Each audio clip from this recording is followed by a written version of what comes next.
Good afternoon. This is iPulse News for February 13th. I'm Erna Delise. And I'm Lasekien. The health of the planet is our first focus and the subject of intense debate today. The Trump administration has rolled back the long-standing rules on greenhouse gas emissions that define the U.S. fight against climate change. The ruling from the Environmental Protection Agency wipes out a 2009 government declaration that found carbon dioxide and other greenhouse gases harm public health. Guy Domenico looks at the decision and the South Florida impact.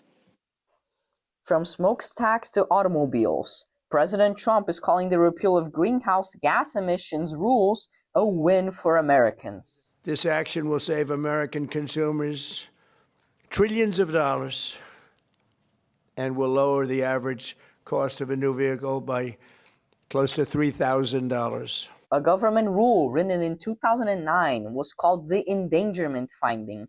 Simply put, it had concluded that greenhouse gases are changing the climate and are a threat to human health. Now, the rule is gone and could drastically weaken pollution standards. Mother Nature and the carrying capacity of the earth is not going to, doesn't change based on politics. Dr. John Rennie is an urban planner at Tulane University. Before that, he spent years at FAU. The fact of the matter is that, the temperatures are rising. Extreme weather is becoming a much more common situation. Many scientists worry sea level rise caused, they say, by climate change will ruin the vast reservoir of fresh drinking water beneath the Everglades. And Dr. Rennie looked at other impacts of rising sea levels in South Florida.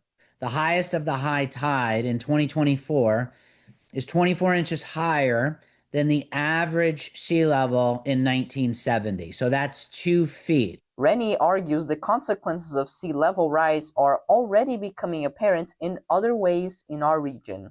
I have friends who, can't get out of their driveways certain times of the year without driving through salt water. And salt water is very corrosive to vehicles.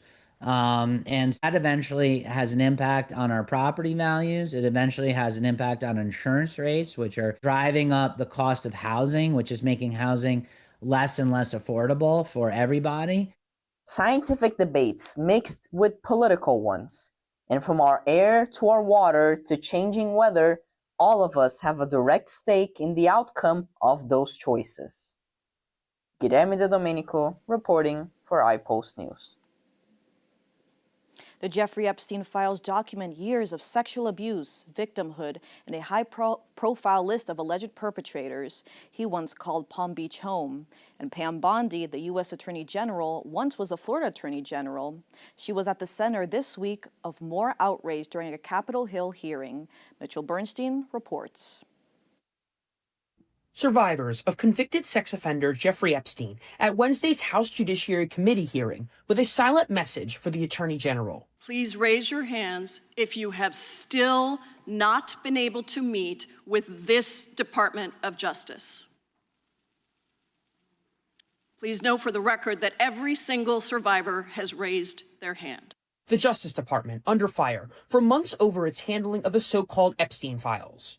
Wednesday, survivors slammed the recent release of more than 3 million pages related to the investigation. A partial release of these files by the DOJ, riddled with improper redactions that expose the vulnerable and shield the powerful from accountability, is not justice. Pam Bondi testified in front of Congress for the first time. This guy has Trump derangement syndrome. He is the most transparent president in the nation's history. And none of them asked Merrick Garland over the last 4 years one word about Jeffrey Epstein. How ironic is that? You know why? Lawmakers repeatedly pressed her on the Department of Justice's handling of the Epstein files and the impact on survivors. Will you turn to them now and apologize for what your Department of Justice has put them through with the absolutely unacceptable release of the Epstein files and their information? Republican Thomas Massie grilled her on redaction mistakes that he says expose survivors and protected perpetrators. These are the documents that we need that you're holding on to and over-redacting because they have the names of the men who are implicated. How do we know? Because the survivors gave testimony to the FBI. But Bondi came armed with personal insults for any lawmaker that pressed her on an issue she did not want to discuss. And I told you about that, Attorney General, before you started. You don't tell me. Yeah, anything. I did tell you because we saw what you did in the Senate. You're a lawyer, not even a lawyer. Political fireworks as the Epstein files remain very much at the center of debate on Capitol Hill. For iPulse News, I'm Mitchell Bernstein. A look now at other developing stories we're following this week. It's nearly 2 weeks now since the disappearance of Nancy Guthrie, the daughter of Today's Show host Savannah Guthrie, from her Tucson, Arizona home. Surveillance footage this week of the man approaching her home the night of her abduction has led to many tips, but so far no publicly announced leads about a possible suspect. $100,000 reward and offer for information. In British Columbia, families grieve the 8 shooting victims who died in that country's deadliest mass shooting in years. Authorities say the shooter was 18 years old. 25 people were also injured in the attack, and the shooter took her own life. The motive for the shooting is unclear. Homelessness in South Florida is a focus of our coverage today as new rules make it harder for those without shelter to find help or a place to sleep. Mitchell Bernstein reports. 2026 marks a major shift in federal housing policy, which could have real consequences around the country and here in Palm Beach County. At the center of it, the federal government has reduced its contribution to the homeless by 13%. Gina Val is head of Meals with Meaning in Boca Raton. For those of our guests that do live indoors, they absolutely do. And they rely on any and all resources that they can get a hold of and that they are approved for. And right now, those resources, a lot of them have dwindled away or stripped down. Under the new rules, community funding is significantly lower than last year. For me, that is startling and unsettling that they were already struggling and barely able to make things ends meet as it was. And now with this decrease, I don't know how big that gap will be for them. HUD Secretary Scott Turner defended the changes, saying our philosophy for addressing the homelessness crisis will now define success not by dollars spent on housing units filled, but by how many people achieve long-term self-sufficiency and recovery. He called the reforms long overdue and designed to promote independence. In order to promote independence, you need to actually empower the persons to be able to do that. And to me, empowering somebody that is already struggling financially doesn't mean to decrease their funds and to take money away from them when they're just learning on how to budget and how to manage their lives, I don't think is creating their independence. I think it's a huge hindrance. But homelessness in Palm Beach County has dropped by 28% over the last year. For local providers in Palm Beach County, the question is if recent progress can hold. For iPulse News, I'm Mitchell Bernstein. Immigration is at the forefront of debate in America. Lynn University is no exception. We look today at the students from around the world who make their way here. It is a journey that is both exciting and challenging. iPulse reporter Nicole Balkarova has our story. Lynn University is a home to students from around the world. But for many international students, the opportunity to get a job has become very hard.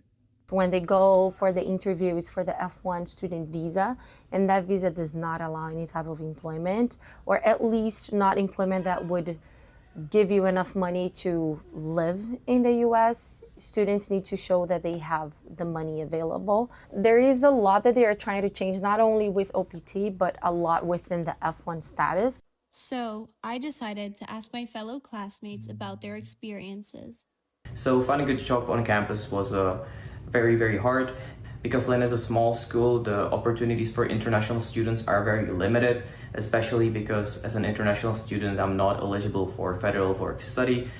Unfortunately, other international students also feel the same way. Americans can just take any Lynn job here, and I can only take the one that doesn't require the federal study. And they can work like a specific amount of hours, but I can't work the same amount.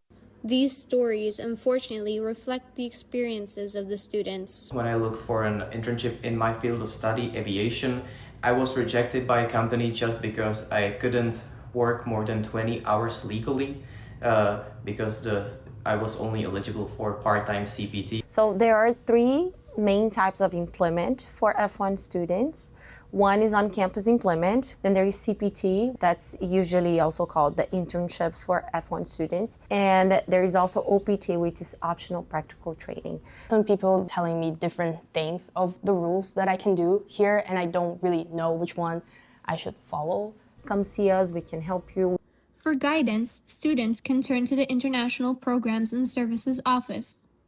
Like the best advice I could give is know that it is your status. I can advise you on your status and help you the best I can. So keep your status intact because you never know when you want to apply maybe for a green card or you have other opportunities. If you did something wrong, that can haunt you in the future. So make sure you protect your status. Nicole Balkarova for iPulse News.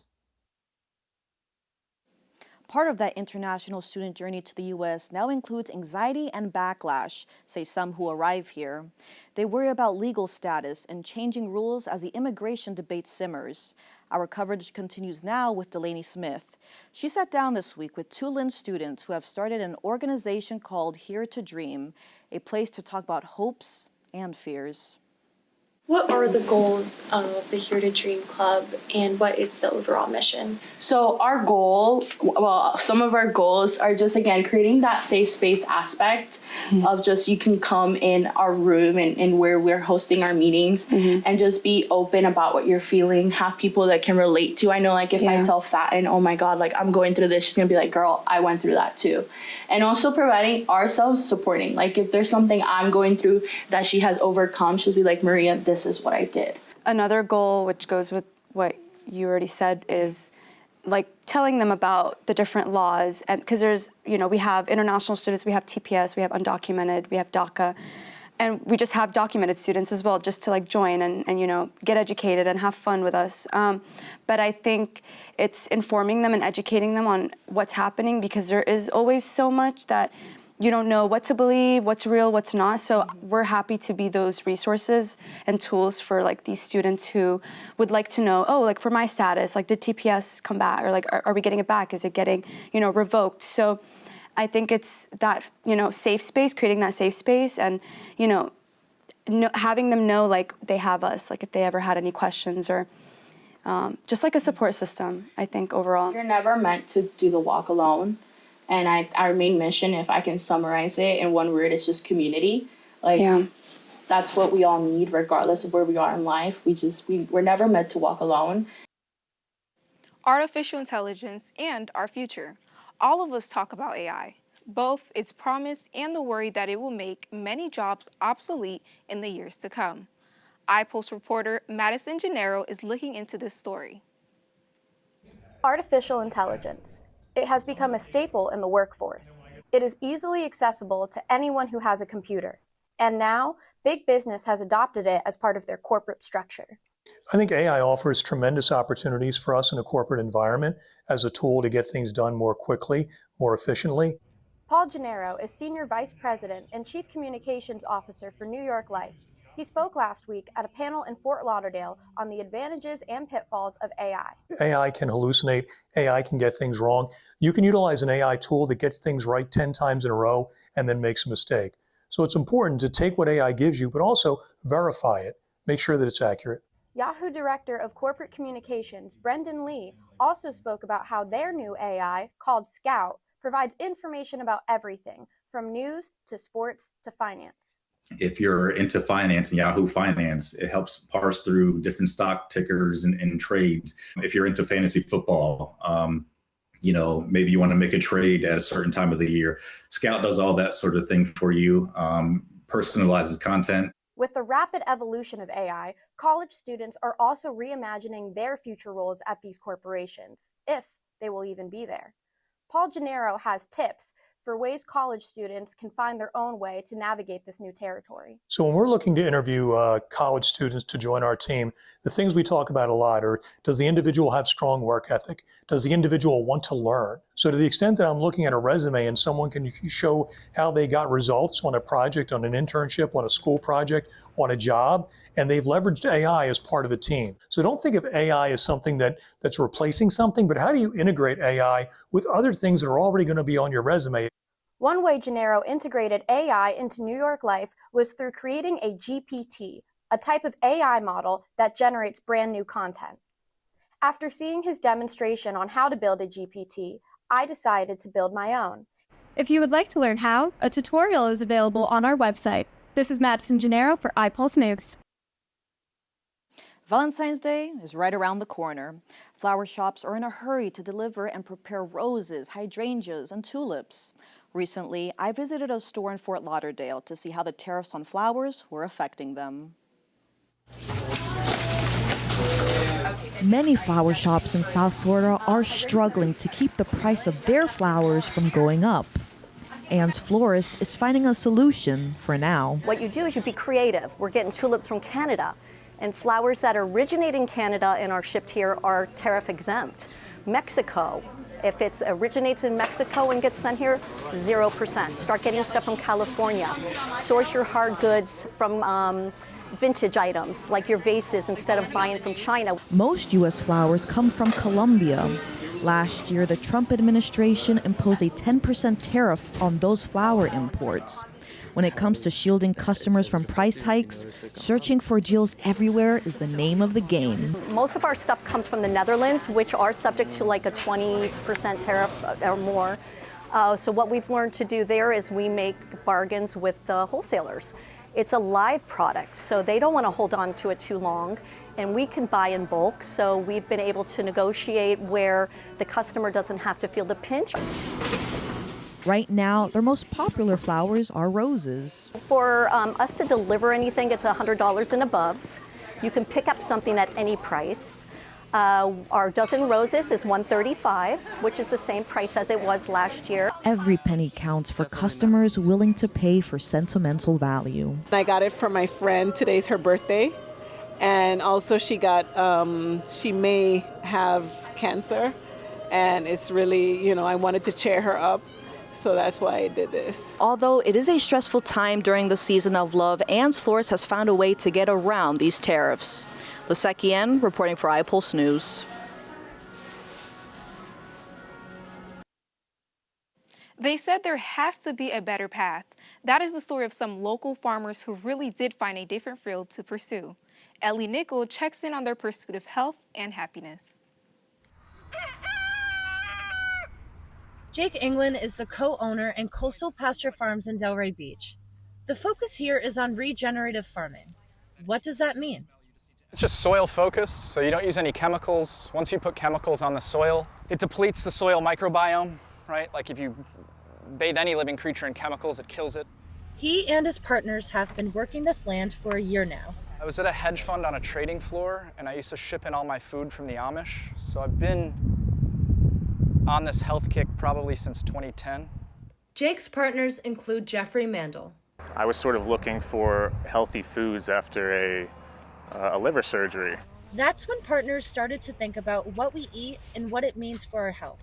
I started to look deeper and do more research into what's going on in our food system, and I was frightened and appalled. And I started to seek out healthy food. I did the same thing. I was sourcing Amish food every 2 weeks, getting it shipped down to me, and I started to see the health benefits and my health start to change. They sell everything from chicken eggs to tomatoes to bee honey. They say they are expanding to Boynton Beach. We refuse to use chemicals. We just don't use any. We just started playing around with growing some vegetables as well, completely regenerative tomatoes, and it worked great. For this small but growing farm of State Route 7, it's clear the conversation about land, food, and the future of regenerative farming is just the beginning. I'm Ellie Nickel reporting for iPulse News. Fire safety, when every second counts. The Boca Raton Fire Expo offered a vivid illustration of how fire sprinklers can make all the difference. That's why one organization is helping lead efforts to put them in far many places, including your home someday. Delaney Smith reports. Flames climb fast in this mobile demonstration van in Boca Raton. What happens next depends on one thing: fire sprinklers. But in this room, there are no fire sprinklers to put that fire out. A demonstration, a fire that begins in a trash can filled with newspaper, and no fire sprinkler in the room to fight it. This is that trash can fire a minute later. Every time. And just 2 minutes later, a flashover fire that fire experts say is unsurvivable. And if you think about if your kids are sleeping on one side of the house and you're on the other side, those smoke alarms and the smoke detectors are going off and waking you up, but you've still got to get over there and get your kids out of the house, your pets. So it's a way that we can really ensure that our families are safe. Rebecca Johnson is a member of the Florida Fire Sprinkler Association. So I'm a survivor from a house fire. What they think happened was an electrical outlet sparked and set my bed on fire, which set me on fire. And I did remember to run outside and stop, drop, and roll. And then I just thought of our pets. So I went back into the house to try to get the golden retriever, Wendy, out. And she was scared and I was too hurt to move her. So then I started looking for my cats, and that's really when I just was surrounded by this black smoke. I couldn't see. I started tripping over my own furniture in my house, and I just thought to myself, if I'm gonna leave, I have to leave now. Johnson suffered serious burns and lasting heartache. Unfortunately, I left my pets behind as the windows started exploding, and probably, I didn't know this now, but the house was either about to hit flashover or it had. Now she advocates for fire safety so others don't have to experience the same devastating outcome she did. Fire sprinklers, of course, are a huge protection, and they not only keep your family safe, but if there is ever a fire, they partner with firefighters to make sure that they're keeping firefighters safe and from having to go inside a home. The organization she's a part of is pushing for many changes, among them requiring Florida municipalities to mandate sprinklers in new single-family home construction. And they want state lawmakers to require the retrofitting of sprinklers in all high-rise residential buildings over 75 feet tall by January of next year. I know the real danger that exists from fire, and so we have the technology to prevent injuries from fires and protect our property. But not everybody is aware of the life-saving impact that fire sprinklers, smoke detectors, and other technologies have. A life-saving message that can mean the difference between devastation and survival. I'm Delaney Smith for iPulse TV News. It's a safety debate we will continue to follow. Time now for sports with Swanson Gibson Jr. Welcome to the latest edition of iPulse Sports. February marks Black History Month, a time to honor the culture and excellence of the Black community. Earlier this week, I spoke with Ayanna Hicks and Jaden Geathers, Lynn University student athletes, who discussed the importance of recognizing sports figures that came before. From Jackie Robinson breaking Major League Baseball's color barrier to Michael Jordan revolutionizing the sport of basketball, Black athletes have contributed to the world of sports in significant ways. Whether advocating for civil rights or having legendary sporting moments, the efforts of Black sports figures created avenues for young Black athletes to thrive. What it kind of means for me is more so of like a representation. It's me representing my community, my culture, and just from that, it kind of pushes me to work harder, to influence more people, just to give them my all so that I can show other people that this is possible. We want to make sure we strive for greatness each and every day and also uphold other communities as well, not just our own, but we all need positivity, peace, justice, and just love. So I feel like that's the importance of this movement. Whether it's the stars of today or the legends of the past, the inspiration remains. Hicks and Geathers discuss being inspired by Nigeri Kennedy and Grant Holloway. She's like one of the best upcoming pitchers, and it has just she's inspired me a lot because she came from nowhere and then all of a sudden got signed to this school and is now one of the top pitchers and one of the best pitchers that we have. Grant Holloway, He's a world champion, Olympian for the 110 hurdle, has like the second fastest time for the event. He puts in work day in, day out, and his character kind of aligns with mine as well. The athletes also touched on drawing inspiration from family to play sports. My father, because he was also a great athlete as well. He played for University of Miami, wore the number 3. And I just want to say, sometimes I think about him when I'm out here. So I feel like my mother and my grandmothers, they've all been growing up playing sports, and it's kind of inspired me to just be the best version of myself and to kind of make them proud. Ayana's great-grandfather, James Hicks, was enshrined in the Negro League Hall of Fame for a stellar career with the Kansas City Monarchs. This story, one of many, capturing the excellence of Black athletes. You can do it, you can push through it, and you can bring light to your community and just inspire other people. Injuries are a devastating part of sports. They affect both the mental and physical well-being of athletes. iPulse reporter Davindra Belbis recently caught up with Angelo McCausey, Lynn University athletic trainer, to see how he helps athletes on the road to recovery. The big moments, the trophies, the medals, those are the highlights of an athlete's life that most of us see. As an athlete, so much of your identity of who you are is associated with that sport. But one national study says that 9 out of 10 university athletes report being injured at some point in their athletic career. I had compartment syndrome, which does not allow the blood to flow through my legs, so I was dealing with a lot of pain. Sage Adams, a junior lacrosse player, has had to redshirt 2 full seasons due to her injury. It's definitely super hard because I felt stuck and like I wasn't getting anywhere. Lynn athletic trainer Angelo McCausey says this is a common feeling among injured athletes. It can definitely be mentally challenging. I think the key for us is to try to get them involved in as much team stuff as they're able to, so they don't also feel that disconnect from the team. Because it's already hard enough to lose like the thing that you really enjoy doing, but then now you kind of feel isolated. Lynn track athlete Isaiah Bryant is rehabbing a sports hernia right now. This is Bryant on the track last spring. He says staying close to the sport he loves is vital. It's been pretty nice to watch my teammates grow as athletes, help them, coach them. It does affect you here and there, though, to watch them do the thing that you love to do most. From an athletic training room like this one to the joy of their sport. A reminder that an athlete's biggest journey is often one you never see. Davindra Belbis, iPulse News. We turn our attention now to Valentine's Day and a special edition of Love from the Home Front.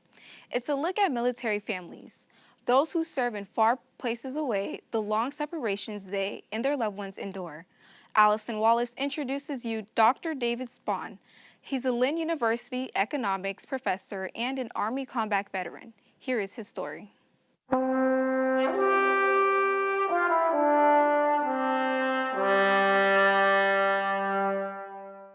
Thank you, Dr. Spahn, for joining Love from the Home Front, and thank you for your service as well. Thank you. My pleasure. Looking back on your 10 years in the Army, what experience shaped you most as becoming a leader? Well, that's a good question. There's a lot of experiences that you get to, go through. Mm-hmm. And when I did it, I made a conscious decision to go in after 9/11. So I kind of knew the environment that I was going to go into wasn't going to be the calmest or the most pleasant. Yeah. And so I'd say if I could narrow it down to one single experience, it would be the combat experiences, the deployments. Mm-hmm. Those are tough positions to be in, and you learn a lot about yourself and you learn a lot about others and how to kind of react under a lot of stress. What did Valentine's Day mean to you while you were serving, being away from the people that you loved? That's another good question. There's actually a lot of holidays and birthdays and everything that we miss. Yeah. I think when I was over there and we're separated, I think it's you kind of lean back on all the fond memories, and so you kind of hold on to those. Besides all the operational, the op-tempo stuff, my wife was also an officer in the Army, and we were stationed. We were both deployed at the same time, but we were in different parts of Iraq. And when we were in Afghanistan, we were actually in the same location in Afghanistan. So we were in Bagram in Afghanistan. But in Iraq, she was in Baghdad and I was in Balad. And so our kids were at home. So that's probably the toughest situation to be in because you don't know what she's going through. You don't know what the kids are going through. And so the op tempo is so high and it's so tough. It's a lot to kind of, I guess, swallow on a daily basis. You just never know what's going to happen. You don't know what's going on at home. You don't know what's going on, which is about 60 or 70 miles away. And so it was tough. That would probably be the toughest part. That's insane that not Love is in the air. With Valentine's Day approaching, iPulse reporter Lillian Carrion went around Lynn University talking to students about the songs that speak to this special day. If you could pick a song, a love song, to dedicate to someone, which song would it be? Full in Love by Paul K. and Rizzy. Love song for this Valentine's Day. Song is Lover You Should Have Come Over by Jeff Buckley. Looking out the door, I see the rain. I love it. Good What song. does love mean for you? I guess someone that you can depend on, someone that you can trust and have fun with. I feel like that's love for me. What does love mean for you, since you have a partner? Someone that is going to support you through anything, always be there for you, especially in your hard times, but also be there to celebrate your wins with you. So, yeah. I love it. We should really look for a love song for that partner. It seems to be a really, really special one. It is a very special one. I just can't think of any songs right now. Wait. Come. For Valentine's Day, Yes. you guys are Italian, so you Yes. need the love, amore, as love song that you like, that you would like to dedicate to special someone, to a friend, to your mom, to anybody. L'emozione è una voce. Which one? L'emozione è una voce. Io con te sarò sincero. Gloria Gloria by who? by Umberto Tozzi.